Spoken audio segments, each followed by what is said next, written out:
दिव्य भगवान की कथा है। निगम कल्पतरोर्गलितं फलम् सुगमुखादमृत द्रवसंयुतम् पिबत भागवतं रसमालयम् मुहुर्मुहुः रसिका भोले भावा।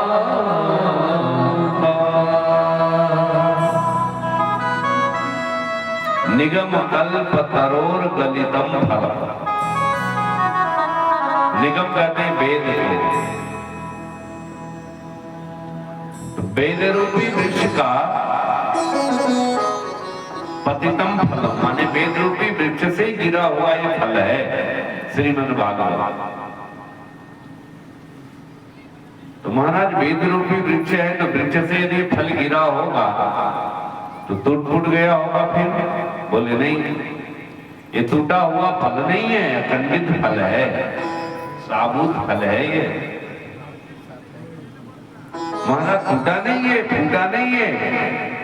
बोले ना, एकदम टूटा फूटा नहीं। बोले ऐसा क्यों?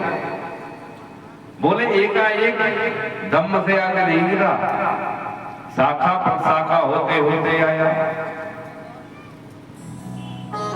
भगवान नारायण की शाखा से टूटा तो ब्रह्मा जी के शाखा पर अटका, ब्रह्मा जी के शाखा से छूटा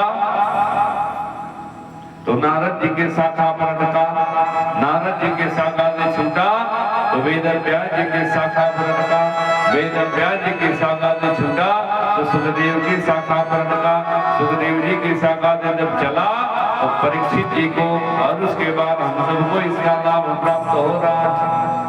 तो महाराज एकाएक यदि धम्म से गिरता था तो शायद टूट जाता, लेकिन शाखा पर शाखा होते होते धीरे धीरे आया, इसलिए टूटा फूटा नहीं। तो महाराज कैसा है ये फल? बोले बहुत मीठा है। मीठा फल है महाराज? बोले हाँ। बोले प्रमाण क्या है? लोग तो अपने खट्टी दही को भी मीठी बना डालते हैं,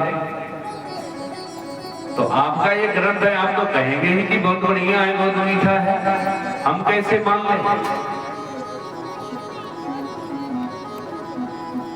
व्यास जी कहते हैं भैया सुनो, फलों का पारखी तोता होता है। तोता जिस फल में अपनी चोंच लगा दे उसको हम मान लेते कि मिठाई फल होगा। ऐसे ये जो श्रीमद् भागवत रूपी जो फल है ना, इसमें भी सुखदेव जी का मुख लगा हुआ है, सुख विगलित फल है ये, इसलिए ये मीठा फल। अच्छा महाराज? बोले हाँ, क्योंकि रसमालयम, इसमें रस ही रस भरा हुआ है, इसलिए इसको खूब पियो। पिबत भागवतम रसमालयम। तुम्हारा फल खाने की चीज है, आप पीने की बात कर रहे हैं? बोले हाँ। बोले नहीं, इसमें गुठली है, छिलका है, इसमें तो रस ही रस भरा है, इसलिए इसको पियो। तो महाराज कितनी बार पिया जाए? कब पिया जाए? बोले भाई जहां मिले वहां पियो, जितने बार मिले उतने बार पियो, मुहुर हो बार बार पियो। बाबू साहब बतला रहे थे कल की महाराज ये 5वीं बार सुन रहे थे, 4 बार पहले का भी सुन चुके हैं और 5वीं बार सुन रहे हैं। तो मैं तो कहूंगा कि 5वीं बार नहीं 50 बार सुनने का अवसर मिले तो सुनिए, क्योंकि इससे अपच होने वाला नहीं है। लेकिन फिर भी कितनी अच्छी भावना है कि कम से कम 5 बार तो सुन ही ले। तो भागवत क्या है? बार बार इसको सुनिए, सुनते सुनते सुनते सुनते आपके भव रोगों को ये दूर कर देगा। इसलिए सुनते ही रहिए। मुहुर्हो रसिका भुवि भावुका। अरे रसिको, अरे भाव को आओ और बार बार इस रस को